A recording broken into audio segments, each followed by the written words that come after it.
안녕하세요. 다이아투자그룹 박종사입니다. 종목 진단 요청 답변해 드리도록 하겠습니다. 자, 광림 100% 비중의 4,200원대인데요. 자, 광림이 비중이 100%면 사실 뭐 어떻게든 답은 하나예요. 사실은 어떻게 보면은 뭐 팔아서 일부를 팔아서 다른 종목을 매매한다. 그렇죠? 뭐 답이 없잖아요. 추가 매수도 안 되고 뭐 팔거나 보유하거나 둘 중에 하나입니다. 자, 그러나 그러나 그냥 단순히 비중이 100%라고 해서 무조건 뭐 팔고 교체하고 하는 것보다 일단은 광림이 앞으로 어떻게 흘러갈지 조금 더 자세하게 살펴보고 나서 언제쯤 그런 결정을 할지를 또 판단해 보는 것이 또 중요할 것 같아요. 자, 일단 광림은 기본적으로 특장차 건설 기계 그 무슨 뭐 포크레인 같은 건가요? 그 보시면은 홈페이지 한번 볼까요?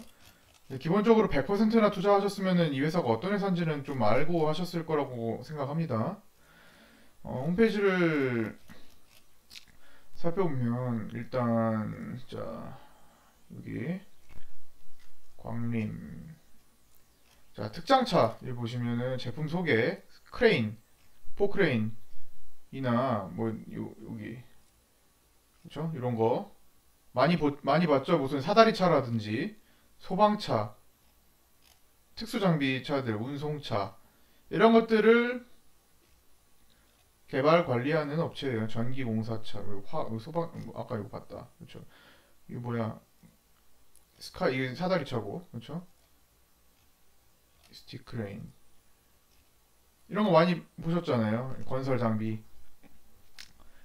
등 그거하고 이제 방산 쪽에서 어떤 이제 방산 분야 이거는 그렇게 비중이 크지는 않습니다만 그래서 이것 때문에 이 종목은 약간 방산주로 분류가 된 적이 있었어요. 그러나 지금 방산주는 사실 좋지가 않잖아요. 방산주로 분리되면 불리한 거죠. 왜냐하면 지금 방산주와 반대되는 개념의 대북주들, 음? 남북 경제협력 관련주들이 더 수급이 강해질 수 있는 환경이잖아요. 그렇죠? 북한과 관계가 과거 같지 않기 때문에. 어쨌든 방산주로서의 인식은 좋지 않습니다. 그러나 지금 이 종목은 방산주가 아니더라도 어떤 건설 장비 쪽으로 본다고 하면 오히려 반대로 대북 쪽에서 건설 쪽에 어떤 강력한 테마와 기대감을 만든다면은 건설에 이르르는 어떤 주변 장비들도 같이 부각받을 수 있어요. 자, 그건 너무 먼 얘기가 될 수 있습니다. 그것까지 진출하기에는 이제 내년도 얘기가 될 수 있고요. 일단 기본적으로 이번 올해에 이 종목이 대북주로서의 역할을 제대로 하지 못했어요. 그렇기 때문에 일단 그건 너무나 먼 얘기고 일단 이건 접어두고요. 자, 일단 회사가 뭐를 최소한 뭘 만드는지를 봤어요. 자, 그러면 한번 좀 이것저것 한번 살펴볼까요? 자, 광림하고 식구가 있어요. 광림 식구 뭐가 있죠? 기본 광림은 일단 기본이죠 기본. 자 나노스 이번에 나노스의 최대 주주 광림이 53%의 지분을 갖고 있어요. 광림 나노스는 이제 광림하고 나머지 뭐 한 20% 될까요? 20 몇 프로 정확히 쌍방울이 갖고 있는데 나노스를 쌍방울이 갖고 있어요. 쌍방울이 18%. 자 18%를 갖고 있어요. 나노스를 광림 53%와 18%의 쌍방울로 이루어져 있습니다. 그리고 이제 기타 주주가 이게 어떻게 돼? 71, 29%인가요? 이 정도 되겠네요. 자, 그러면 어쨌든 간에 중요한 거 어쨌든 뭐 지금 이 나노스 지분을 광림이 팔 수는 없겠지만 어쨌든 간에 나노스의 지분 가치 평가는 기본적으로 받겠죠. 나노스의 지분 가치 자체가 현재 나노스가 최대 주주 감자를 통해서 원래는 막 5조 원짜리였는데 이제 관리 종목을 탈피하기 위해서 얼마 전까지 관리 종목이었어요. 나노스는 관리 종목을 탈피하기 위해서 대주주 감자를 차등으로 진행을 한 적이 있어요. 자 그거를 완료를 해가지고 지금 정돈이 됐습니다. 그래서 지금 시가총액이 7천억이네요. 7천억에 지금 그냥 대충 50%라고 계산했을 때 나노스 지분가치 3,500억 원은 먹고 들어갑니다. 일단 기본적으로 지금 나노스의 위치에서는. 자 광림 현재 시총 1,300억 정도 하나요? 물론 이 지분 가치를 평가를 더 높게 받는다고 해서 지금 광림이 저기까지 더 커버해서 날아간다, 그거는 아닙니다. 그건 아니에요. 기본적으로 그러나 어느 정도는 기반이 어느 정도 가격을 지지해 줄 수 있는 기반은 되어 있다 있는 겁니다. 예를 들어서 뭐 티웨이 홀딩스 최근에 얼마 전에 티웨이 항공이 상장하면서 티웨이 홀딩스가 지분 가치가 높다. 티웨이 홀딩스가 뭐 티웨이 항공의 지분 가치가 높기 때문에 뭐 한참 더 올라간다. 뭐 예를 들어 뭐 3천억? 8천억? 하여튼 지분 가치가 있어서 뭐 티웨이 홀딩스가 한참 더 가야 된다. 여기서부터 3배, 2배 더 가야 된다. 지분 가치, 단순 지분 가치로만 따졌을 때. 그러나 그렇게 되지 않았어요. 주식은 그런 논리가 작용하지는 않습니다. 정확히 작용하지는 않아요. 그러나 어느 정도 평가를 받을 수 있는 기반은 되어 있다고 보면 됩니다. 자, 일단은 광림은 나노스의 지분 가치를 인정을 받을 수는 있어요. 주가에 어떻게 반영되는지는 물론 장기적으로 봤을 때는 서서히 그렇게 만들어갈 수는 있습니다만 그거를 유지를 하지는 못할 수 있습니다. 그러나 어쨌든 기반은 되어 있다. 그래서 지금 상황에서 얘를 꼭 팔아야 되는지를 좀 이제 봐야 되는 거죠. 어쨌든 광림의 가치를 어느 정도는 파악을 했어요. 자, 그럼 광림을 최근 공시와 위치를 한번 살펴볼까요?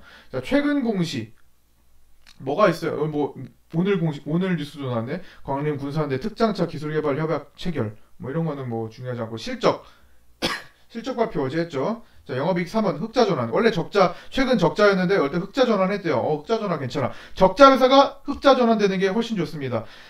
흑자 회사가 살짝 더 흑자가 뭐 흑자율이 늘어난 것보다는 원래 적자라서 개판 치던 회사가 이번에 흑자 전환된 게 훨씬 앞으로 향후 좋습니다. 기대 가치가 올라갈 수 있어요. 정말 말도 안 되는 실적을 보이는 회사가 이제부터 살아날 수 있다는 기대감을 주는 것이 훨씬 더 좋습니다. 일단은 적자 회사 광림이 3분기에는 연결 영업이익 기준 3억 소량이지만 어쨌든 마이너스보단 낫잖아요. 흑자 전환을 했대요. 자, 일단 실적도 확인을 했고 물론 4분기까지 뭐 내년 사업보고서까지 봐야 되겠지만 일단은 이 종목을 엉망으로 해서 막 팔아야 될 사람들이 그렇게 나오지는 않을 것으로 일단 보고 있어요. 자, 그리고 한 번 더 밑으로 내려가 볼까요?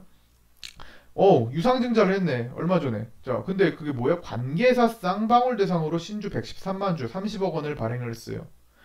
쌍방울과 광림은 관계사죠. 나노스의 지분을 같이 나눴지만 또 쌍방울의 최대 주주 또한 광림입니다. 쌍방울의 주인은 또 광림이에요. 18% 최대 주주 광림입니다. 자, 광림은 그럼 뭐예요? 나노스를 3,500억 원어치 갖고 있고 쌍방울도 18%면은 1,200억에 18%면은 대충 200억 정도 되겠네요. 200억의 쌍방울 지분 가치도 평가받고 있어요. 그러면 대충 다 계산 합산해봐도 지금 현재 기준으로 광림은 쌍방울과 나노스의 지분 합산 3,700억 이상은 확보 가치 평가를 받고 있다. 일단은 광림이 망해도 쌍방울과 나노스의 지분으로 자금을 확보할 수 있다. 어떤 방식으로든. 그렇죠? 뭐 그거를 뭐 보호해수가 걸려서 못 팔고 막 이런 것들은 당연히 있겠지만 그래도 기본적으로 그 가치를 평가받을 일이 있을 것이다. 광림이 당장 지금 뭐 갑자기 무너져서 회사가 파산을 하더라도 그쵸? 기본적으로 살아날 구멍이 있는 종목이다라고 보시면 됩니다. 어쨌든 이 상태 확인하고 자 그러면은 뭐예요? 광림 관계사 쌍방울 대상 신주 113만 주를 발행했는데 왜 발행했어요? 공시를 살펴봐야죠. 왜 발행했는데요?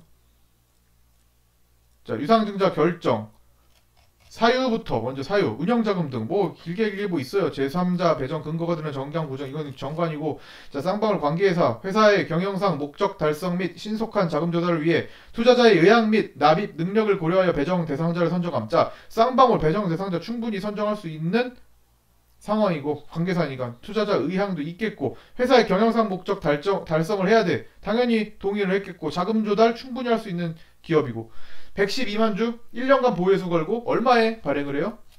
여기 보면 2665 당시 주가 할증 없이 일반적으로 할증을 붙여서 할인율을 붙입니다. 얼마? 보통 10% 정도 할인을 해서 발행을 합니다. 지금이 2,000원이면 최소한 최대 주주 삼자 배정을 받는 쪽에서는 2,000원 기준 10% 할인 1,800원 정도에 발행을 합니다. 그러나 우리 가족이잖아. 나노스 쌍방울 광림 우리 다 가족이잖아. 그냥 현가에 우리 할인하지 말고 그냥 현가에 좀 발행을 하자. 좀 납입을 해서 우리 회사 좀 뭐 할 건데 운영 자금으로 쓸 건데 좀 같이 좀 하자. 합의를 한 겁니다. 왜? 같은 식구니까요. 그렇게 해서 공시가 나왔어요. 지금 쌍방울은 나노스에서도 유증을 지금 결정을 해서 삼자 배정 똑같은 시기에 이제 삼자 배정 나노스는 10% 할인을 해서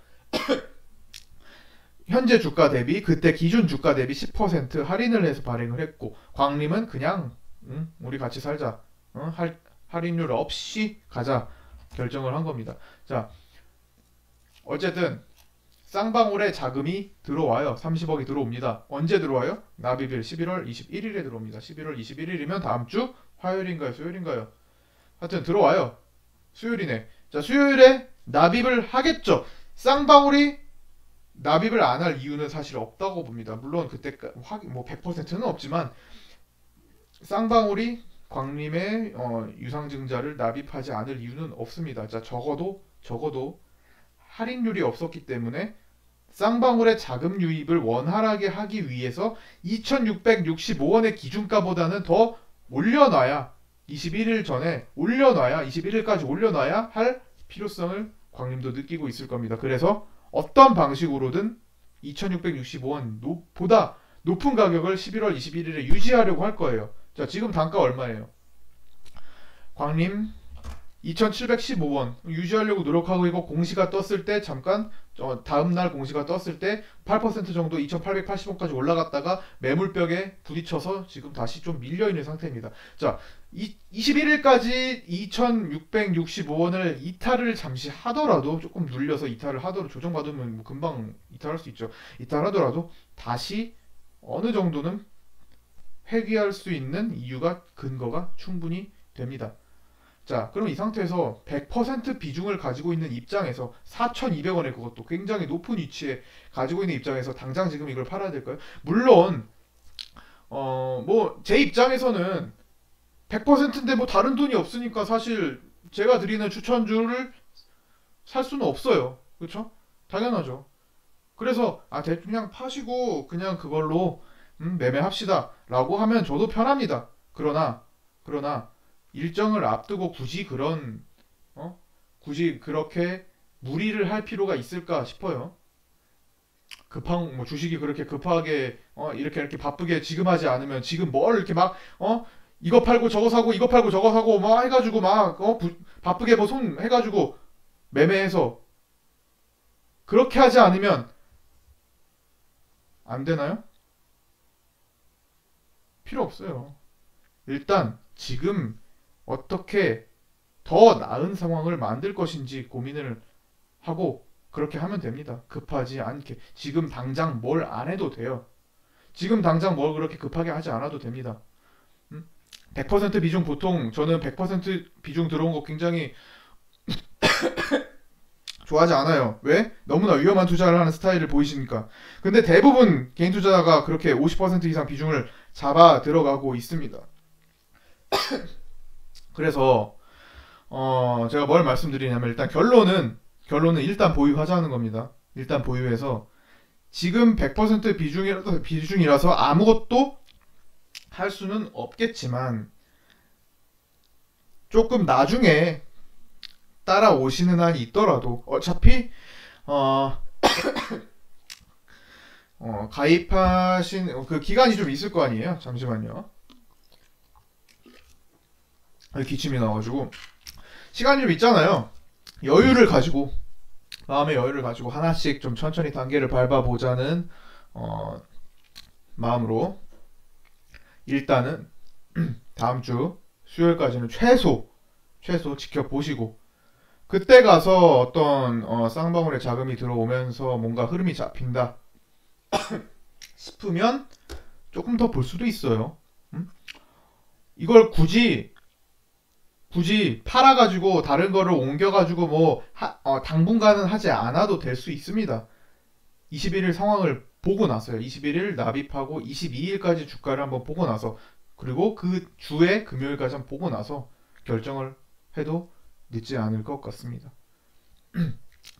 어, 시간이 많잖아요. 지금 이제 들어오셔서 아직 기간 많이 있으니까 이것부터 지금 보유 종목부터 하나씩 해결해 나가서 조금 더 좋은 상황에서 매도를 해서 그때 만들어지는 현금을 가지고 그때 추천드리는 종목을 하나씩 천천히 잡아 들어가면서 만들어 가시면 될 것 같아요.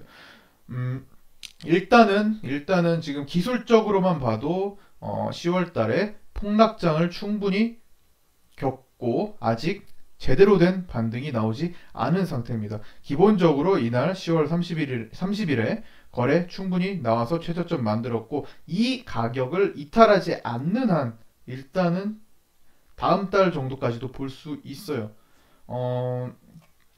저는 지금 이 종목을 상황 봐서 21일 전에 한번 갖고 계시지 않는 분들도 한번 매수 한번 붙어볼 수 있을 정도의 메리트가 좀 있다고 봅니다. 바닥권에서요.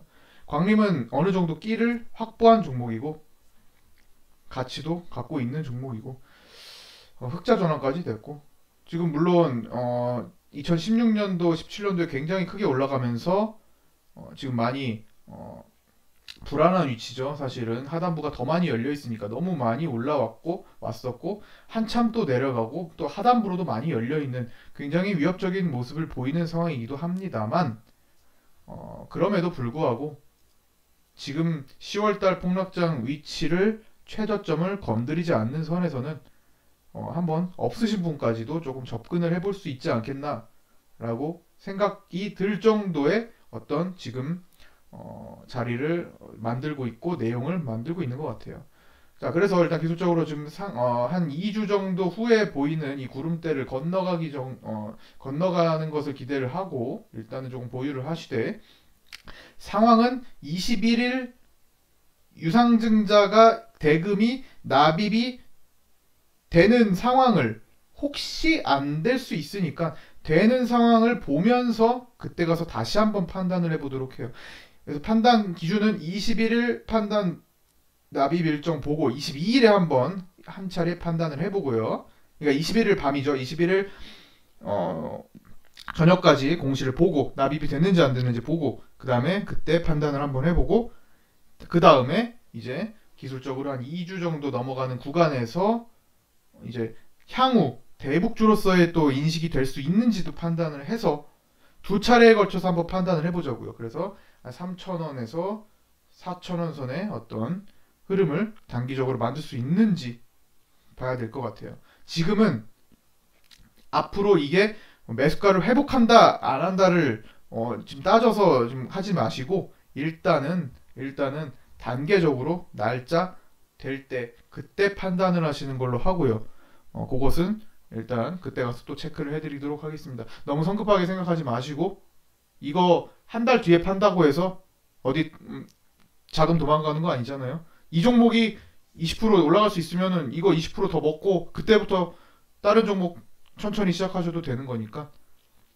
그러나 혹시나 중간에 팔아야 될 환경이 된다, 좀 상황이 바뀌었다 싶으면은 안내를 그렇게 해드리도록 하겠습니다. 일단 비중 100%라 너무 좀 걱정이 많으실 텐데 조금만 더 일단 기다려 보도록 하시기 바랍니다. 자, 이 정도로 마치도록 하겠습니다. 현재 시간은 2018년 11월 15일 오후 11시 59분, 이제 16일 자정이 되는 시간이었습니다. 자, 마치겠습니다.